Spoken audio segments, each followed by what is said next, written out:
Welcome to the Clinical File. I'm John Cordray, and I'm a licensed professional counselor, and this is my mental health analysis of the Valaree Schwab case. These are my speculations, it's not a diagnosis of anyone involved in this case. The adolescent brain is a landscape of rapid development and high emotional volatility, but what happened on the streets of New Rochelle in 2018 suggests a profound breakdown in the most basic human instincts. We're looking at a situation where a routine school day dissolved into a predatory hunt that lasted nearly an hour in broad daylight.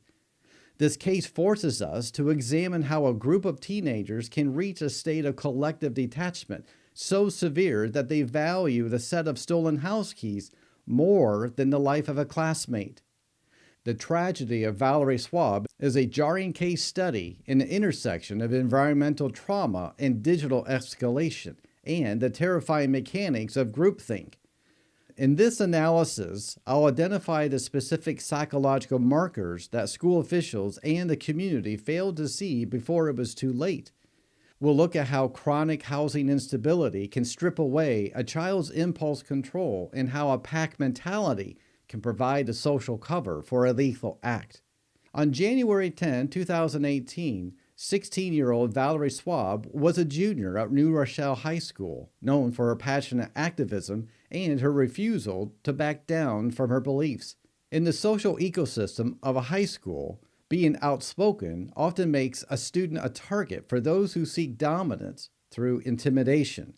The primary subject of our analysis is a 16-year-old Ziana Brown, who was operating from a position of extreme psychological and environmental stress.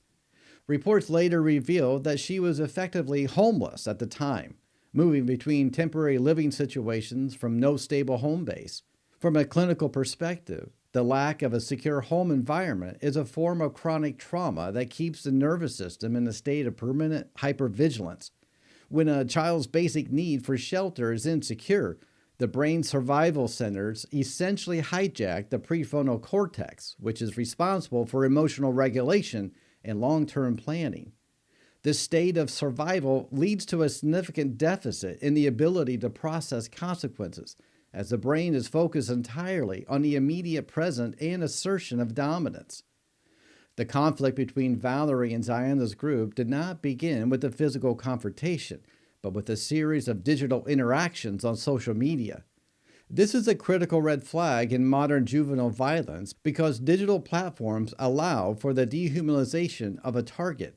When interactions happen behind a screen, the natural biological brakes of empathy are bypassed, allowing aggression to reach a boiling point before the parties ever meet in person.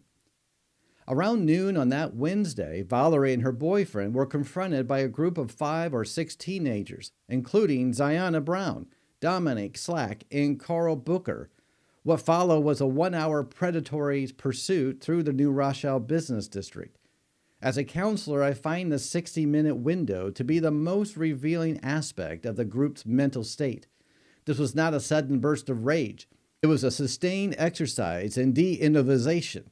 This psychological process occurs when individuals lose their self-awareness within a group, adopting the collective identity of the pack.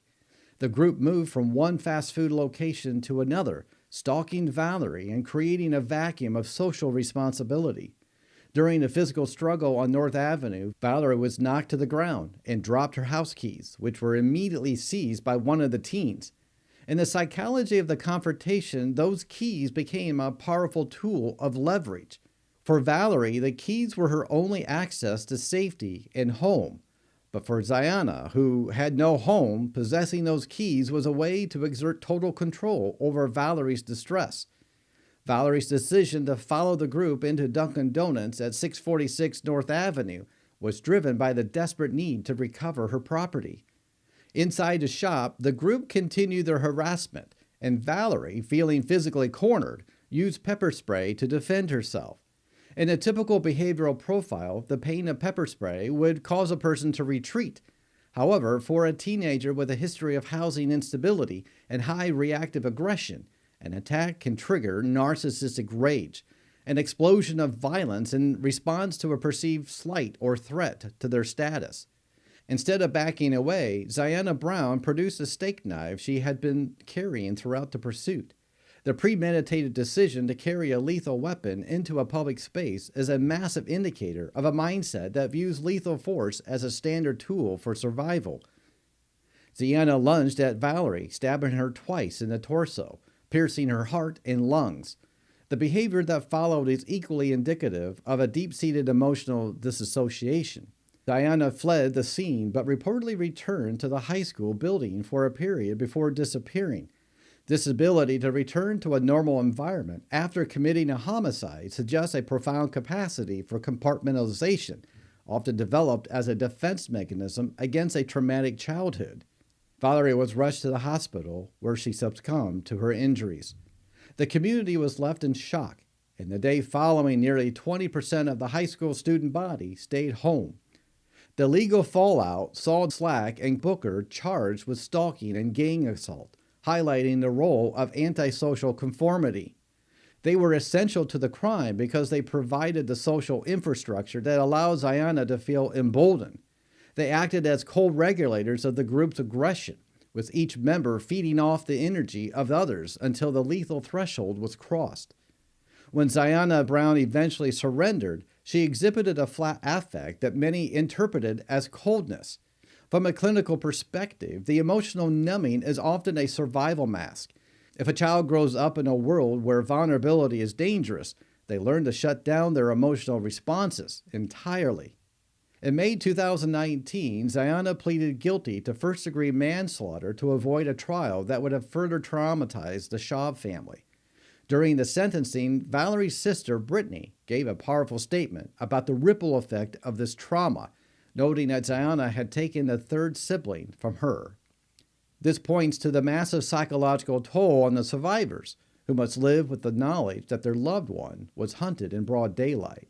Ziona was sentenced to 17 years in state prison, a sentence that the judge described as a response to an inexplicable act.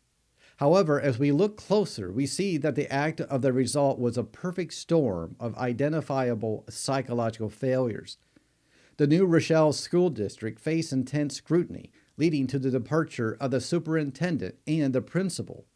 This reflects an institutional red flag, the failure to monitor the social health of a student body. Schools often focus on academic safety, while remaining blind to the social wars being fought on smartphones and city streets. This tragedy was compounded by the fact that Valaree was a student with a bright future, while her attacker was a child of the system and had already failed through the housing instability and a lack of mental health resources. The theft of the house keys remains a chilling metaphor for the entire case. One girl was fighting for her home, and the other was acting out the rage of not having one.